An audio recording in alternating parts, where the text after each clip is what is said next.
C'est assez poétique de parler de ce film parce que c'est un petit peu à cause d'Astérix que Parlons Cinéma existe. En panne d'alerte spoiler et d'émissions pour la chaîne YouTube de Voxmaker, j'ai voulu essayer un truc avec une vidéo un petit peu à la Jeremy Jahns. Je vous conseille que ces vidéos, elles sont très cool, où j'expliquais en quoi il ne fallait surtout pas aller voir Astérix et Obélix au service de Sa Majesté. Pas mal m'ont reproché de critiquer un film des semaines avant sa sortie. Et ils avaient pas tort dans le fond, mais dans le contexte, ce film puait tellement la merde qu'il fallait être bête et aveugle pour espérer un bon film à ce stade. Et au final, le film s'est révélé pire que ce que je craignais. J'en attendais de la merde, mais la pire parodie de Star Wars de l'histoire et un blackface ? Quand même, c'était fort.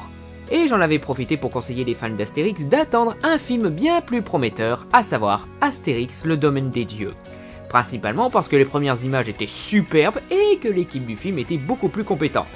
Et enfin parce que Astérix a toujours eu plus de chance dans l'animation, malgré Mission Cléopâtre. Mais enfin, la formule de cette vidéo est vite devenue l'émission Parlons Cinéma. Et 2 ans après, le fameux film est enfin sorti.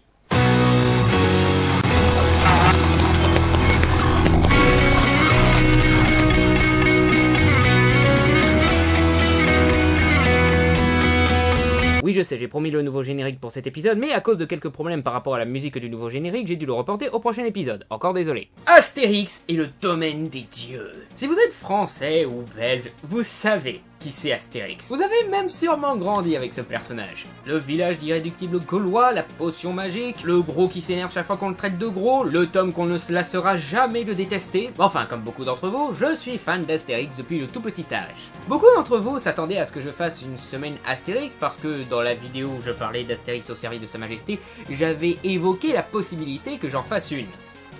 J'ai juste évoqué la possibilité. Je n'ai pas fait d'annonce officielle. Ce n'était pas une promesse. J'ai déjà fait une semaine spéciale cette année et je vais être honnête, les semaines spéciales commencent à me lasser. Déjà que la semaine Bryan Singer, elle a eu un retard impardonnable. Et puis j'ai tellement de projets de vidéos en cours ces temps-ci, je m'y retrouve plus. Mais enfin, si vous voulez mon avis sur la saga, Motion Comics, en quel intérêt, lisez la BD directement. Très chouette dessin animé malgré l'animation qui a très mal vieilli. Putain d'hilarant, très sympa et surprenamment prenant émotionnellement. Deuxième plus drôle de la licence. Putain de chef-d'œuvre qui tue sa race pour savoir pourquoi aller dans la boîte magique où je critique le film. Confier la réelle à des Allemands, c'était pas du tout une bonne idée parce que ça se voit que l'humour français de la bande dessinée ça leur passe au-dessus de la tête. Cela dit, bien animé et très cool d'avoir détruit le village à la fin. Bien tenté, bien animé et Pierre Palmade est surprenamment bon, mais ça essaye beaucoup trop d'être jeunes et moderne. Et pour ce qui est des films live, plaisir coupable. Troisième plus drôle de la saga. Défilé de célébrités sans intérêt. Grosse merde! Mais enfin, je plaçais pas mal d'espérance sur le domaine des dieux. Déjà parce que la licence avait vraiment besoin d'une bonne grosse dose de qualité après la phalange de merde qu'ils ont eu en film, en animation et en bande dessinée même. Même les adaptations de bande dessinée en général avaient bien besoin d'un rappel à la qualité. Heureusement qu'on a eu des exceptions comme Tintin quoi. L'animation avait l'air superbe, de la synthèse ouais, mais avec tout le charme des dessins de la bande dessinée et des dessins animés, et évitant de les rendre beaucoup trop réalistes en faisant des choix artistiques tout simplement moches, comme par exemple les Schtroumpfs. Aussi parce que la promesse est juste cool. Généralement dans les Astérix, il y a 2 genres d'histoires. L'aventure où nos héros partent du village pour aller à Rome, en Inde, en Égypte, en Corse. Oui, les Corses adorent cette bande dessinée. Ou alors, la zizanie. Pas directement le tome, la zizanie, bien, très bon tome, mais... Enfin, le genre d'histoire où il y a une zizanie, quoi. Un truc qui se passe qu'au village et qui attire le tempérament explosif des villageois. Et qui permet aux Romains d'en profiter pour frapper un grand coup. La première bande dessinée ne correspond à aucun de ces 2 schémas, tout simplement parce que c'est le premier tome, et le but principal de ce premier tome, c'est de présenter l'univers d'Astérix, donc c'est normal. Et le film Contre César et la bande dessinée Le ciel lui tombe sur la tête non plus, parce que ce sont grosso modo de gros bordels. Mais enfin, généralement les films choisissent l'aventure plutôt que la zizanie. Ce qui est normal, parce que avec l'aventure, tu as la possibilité d'explorer de nouveaux décors, tu as un enjeu un peu plus facile à mettre et plus intéressant à faire cinématographiquement, tu peux rajouter des tas de personnages, bref, c'est une bonne base pour raconter un film Astérix. Tandis que le côté zizanie, on a eu que le coup de menhir et Contre César. Et encore, Contre César, ça n'amène à rien la zizanie. Donc c'est cool de voir un peu plus d'adaptation de ce genre d'histoire dans un film Astérix. Surtout quand ça permet de bien exploiter la personnalité des Gaulois, bien sûr. Et que ça amène une menace beaucoup plus grande et beaucoup plus inédite que Panoramix qui se fait à nouveau capturer. Oh, salut April, ça va? Ça peut aller. Oh, salut Peach, ça va? Non! Oh, salut Zelda! C'est qui Zelda? Je la connais pas. Et la principale raison pour laquelle j'avais hâte de voir ce film, c'était pour le principal responsable du projet, l'excellent Alexandre Astier. Je suis un gros fan de Kaamelott. J'adore les personnages, j'adore les dialogues qui m'ont d'ailleurs pas mal inspiré pour faire mes vidéos, surtout dans l'expression de la colère et pas mal de phrases cultes. Sans parler de la passion purement geek du mec, quoi. De sa créativité, parce que le mec il touche à tout, la réalisation, l'écriture, l'acteur, la musique, et le fait qu'il n'a pas hésité une seule seconde à virer au drame dans cette série. C'est simplement un de mes réals français et acteurs tout court préférés. Donc savoir qu'il allait faire un film Astérix, chose tout aussi appropriée que prendre Spielberg pour faire un film Tintin, c'était le top! Mais pas seulement pour jouer un rôle pour rendre un film pas terrible un peu plus supportable. Non, il a écrit, produit, co-réalisé, et il est allé choper un mec de Pixar pour l'aider dans un domaine dont il n'est pas expérimenté, à savoir l'animation. Hey, il est même allé chercher Roger Carrel pour le tirer gentiment de sa retraite, pour lui demander de jouer une dernière fois le personnage qu'il joue depuis 47 ans, quoi. À ce stade, c'est pratiquement impossible de rater le film. Et justement, le film est excellent.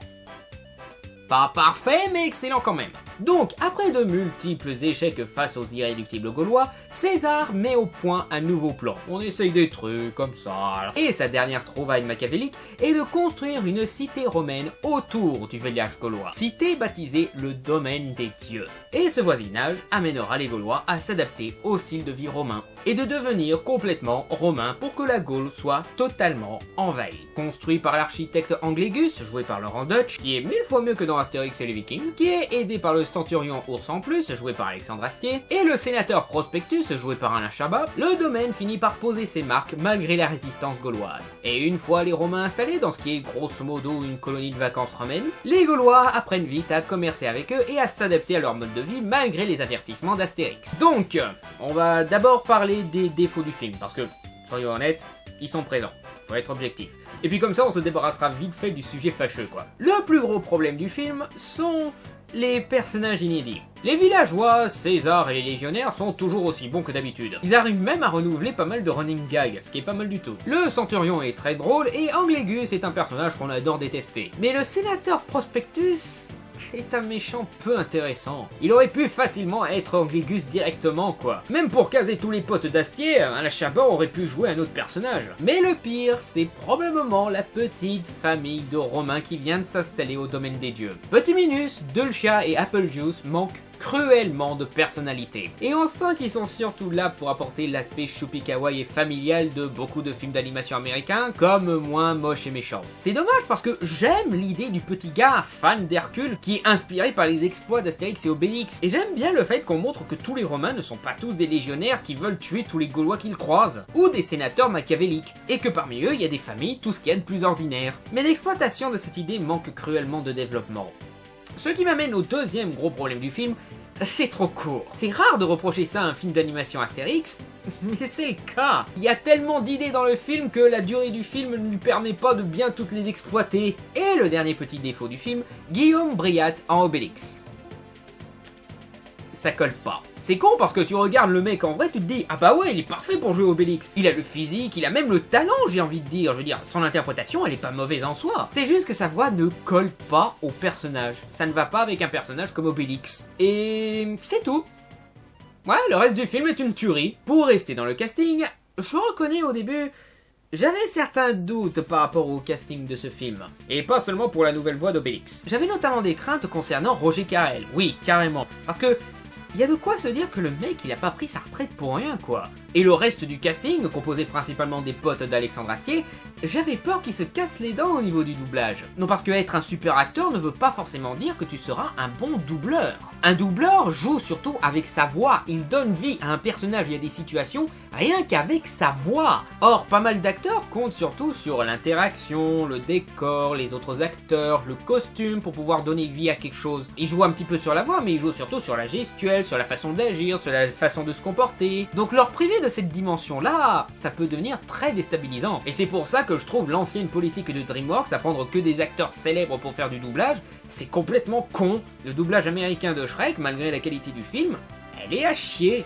Suffit de voir ce qui se passe quand un acteur français joue dans un film étranger et qu'il doit se redoubler en VF. Dans le film, ça joue super bien, dans la voix, ça colle pas du tout. Il a tort ce con de Chris Rock. Être doubleur, c'est pas facile du tout comme boulot. Ça n'est facile qu'avec des réals qui s'en foutent de faire de la merde. Heureusement, toutes ces craintes furent vite dissipées. Roger Carrel est tout aussi bon que dans ses grandes années, et les acteurs font tous un super travail. Même les acteurs que je ne supporte pas, comme François Morel ou Elise Moon ou David Maurier. Même eux apportent une excellente performance. Ils retranscrivent parfaitement le ton et les actions des personnages avec leur voix. Tu n'as jamais l'impression d'entendre un mec dans un studio d'enregistrement. À part pour Obélix, mais j'ai déjà expliqué. Et puis merde, niveau casting, c'est top. Je me plaignais que dans Au service de Sa Majesté, le casting était raté, mais là, c'est presque une leçon de casting. Lionel Astier en Set Automatics, parfait. Florence Foresti en Bonne Mine, parfait. Serge Pagaillé en Abra Raccourcix, parfait. Alexandra Astier en Centurion qui est souvent sur les nerfs à cause de la stupidité et la naïveté de ses troupes,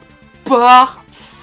On a même ce qui est probablement le César le plus classe de toute la licence quoi. Eh, il est bien mignon Astérix aux Jeux Olympiques avec son Alain Delon en robe, mais le père de Bort, Philippe Maurier-Gonoux, et un super jeu d'ombre, tu peux pas tester. Je suis même amusé à reconnaître certains acteurs de Kaamelott dans des petits rôles genre Franck Pittiot qui joue un légionnaire, ou encore Joël Selvilla qui joue la femme de Ordre Alphabetix. Pourquoi on se cherche la bagarre depuis toutes ces années, c'est Automatix? Parce que tu m'as piqué ma femme? Tu te souviens? Oh! Ouais, j'avais oublié ça, tiens. L'humour est à l'image d'Alexandre Astier, jouant surtout sur les dialogues, sur le caractère des personnages et les situations. Le tout mélangé à du burlesque de films d'animation américains. Ce qui est étonnant, c'est que le réalisateur, Louis Clichy, il vient de Pixar, et pourtant, son style de réalisation et d'humour, il est plus proche d'un DreamWorks qu'un Pixar. Du bon DreamWorks, mais voilà, marrant. Ah, c'est pas au point de se taper la jambe, mais voilà, ça amuse sans problème. Et vaut mieux un humour qui amuse mais qui te fait pas pisser de rire, qu'un humour qui se plante. Tu as même une leçon d'humour en ce qui concerne l'utilisation des parodies. De nos jours, beaucoup trop du film utilise la simple référence comme point final d'une blague. Ils font comme si référencer un truc est suffisant pour être drôle. Or non! La référence n'est pas une blague, c'est une référence. Prenons par exemple ce passage d'Astérix et Obélix au service de Sa Majesté. Joins-toi à moi. Pourquoi je ferais ça? Parce que je suis ton père.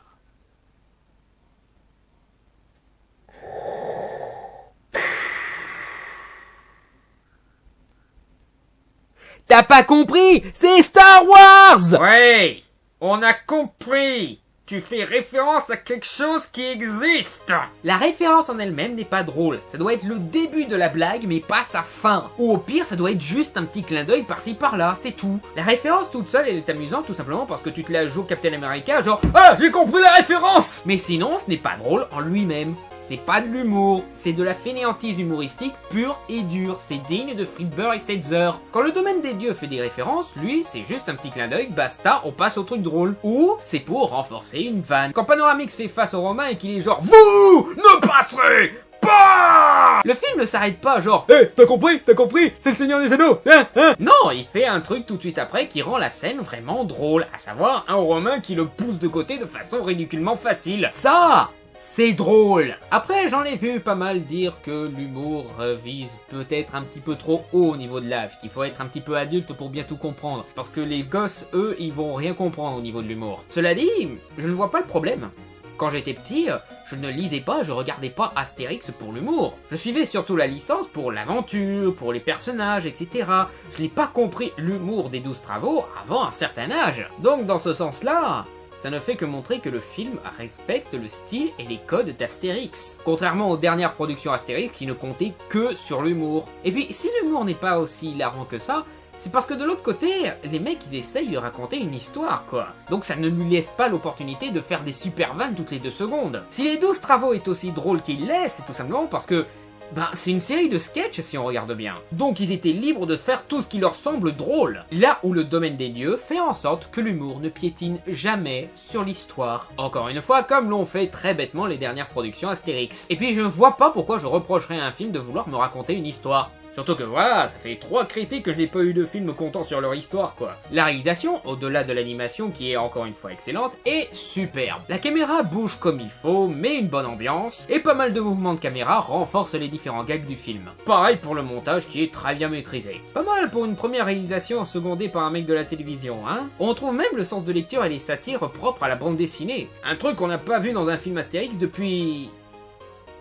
genre les 12 travaux. Et c'est justement une bonne satire sur la bourgeoisie style parisienne qui amène à la dénaturalisation de certaines contrées. Bref, les touristes détruisent le charme d'une région, charme qui justement les ont attirés dans cette région. Et j'aime aussi voir Astérix et les Gaulois agir de façon responsable par rapport aux dommages collatéraux. Sans être des brutes sans cervelle, les Gaulois n'ont jamais montré cet aspect de leur personnalité. Or là, ils montrent non seulement de l'inquiétude envers les esclaves devant construire le domaine des dieux, même si leur gentillesse finit par leur coûter cher, et surtout, refuser de taper sur des civils, parce qu'ils ont conscience que tous les Romains ne sont pas des légionnaires qu'on doit taper. Il y a parmi eux beaucoup d'innocents qui ne méritent pas une baffe. Et le final, même si ça aurait pu être mieux, qu'est-ce que c'est kiffant! Obélix part même en mode Hulk dans une séquence où on sent vraiment que les Gaulois sont en péril, quoi. Chose qu'ils avaient tenté dans les précédents films d'animation, mais souvent avec des résultats assez ratés. Là, tu as de quoi t'inquiéter pour les Gaulois. Astérix a même son propre moment William Wallace. Totalement vidé de ses forces, il essaye quand même de se relever pour montrer que jamais il ne se soumettra. Le seul reproche que l'on pourrait faire à ce film au niveau de l'histoire, c'est de ne pas super bien introduire les personnages et l'univers d'Astérix. Mais cela dit, pour ça, il y a un remède très efficace.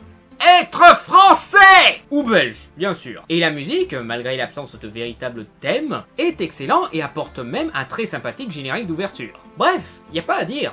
Ça fait 12 ans qu'on n'a pas eu un film Astérix aussi bon et 25 ans qu'on n'a pas eu un film d'animation Astérix aussi bon. La réalisation, l'histoire, les acteurs sont au top. La licence a droit à un rafraîchissement digne du Tintin de Spielberg. En d'autres termes, plus de ça s'il vous plaît. C'est pas le meilleur film d'animation de cette année. La grande aventure Lego et la légende de Manolo restent au-dessus. Non, j'ai toujours pas vu les contes de la princesse Kaguya. Et ça me fait chier autant qu'à vous. Mais ce film reste excellent et il se place sans problème dans le top 5 des meilleurs de la licence. Et pour une saga comprenant 13 films plus un non officiel, c'est pas mal. Oh, et si vous voulez quand même retenter un film live, allez-y. Mais pour faire bonne figure face à celui-là et pour faire oublier le fiasco de la dernière fois, faudra vraiment vous surpasser. Genre, en prenant Edgar Wright à la réalisation, Simon Pegg pour jouer Astérix, Nick Frost pour jouer Obélix, et Bob Nagy pour jouer soit César, soit Panoramix, et Martin Freeman en assurance Torix. Quoi? On a bien eu Steven Spielberg, Peter Jackson, Edgar Wright, Steven Moffat et Joe Cornish pour Tintin, alors pourquoi pas pour Astérix?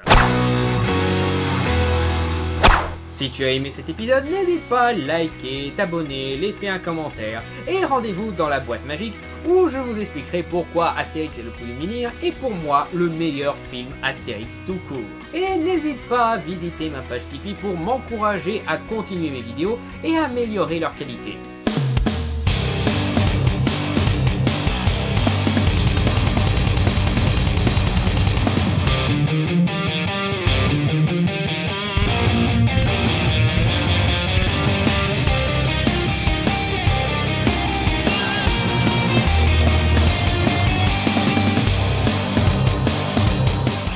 Donc, l'esclave et travailler plus pour gagner plus sont un couple homosexuel.